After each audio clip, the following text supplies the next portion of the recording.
Nakatago sa madidilim at masukal na kagubatan ng Pilipinas ang isang malaalamat at nakagigimbal na nilalang, ang tikbalang, isa sa pinakakilalang halimaw sa mitolohiyang Pilipino.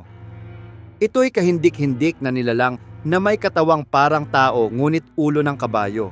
Labis ang pagkakahaba ng mga galamay nito, nagtatapos ang mga binti sa mga paang may sapit ng kabayo, at ang mga kamay ay wari ibaluktot na kuko ng mabangis na hayop.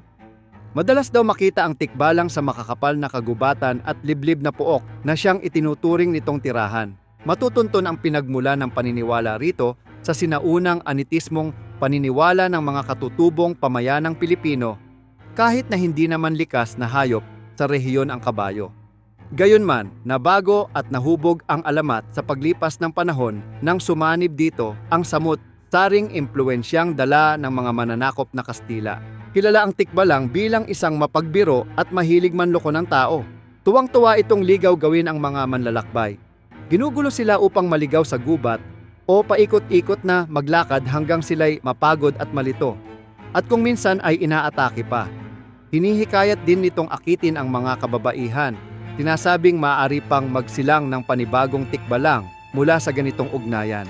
Maraming paraan para ipagtanggol ang sarili laban sa tikbalang. Ang ilan ay nagdadala ng natatanging anting-anting. Ang iba na may sinusubukang iwasan ang mga panggayuman nito sa pamamagitan ng pagsusuot ng damit ng baligtad, pag-iwas sa paglalakbay sa gabi, o pagbabawas ng ingay na maaaring makadistorbo rito. Sa ilang bersyon ng kwento, inilalarawan ang tikbalang hindi bilang pisikal na nilalang, kundi bilang espiritu o tagapagbantay ng gubat. Maaari itong ituring na manifestasyon ng kapangyarihan ng kalikasan, nagpapatuloy upang pangalagaan ang tahanan nito at panatilihin ang ekolohikal na balanse.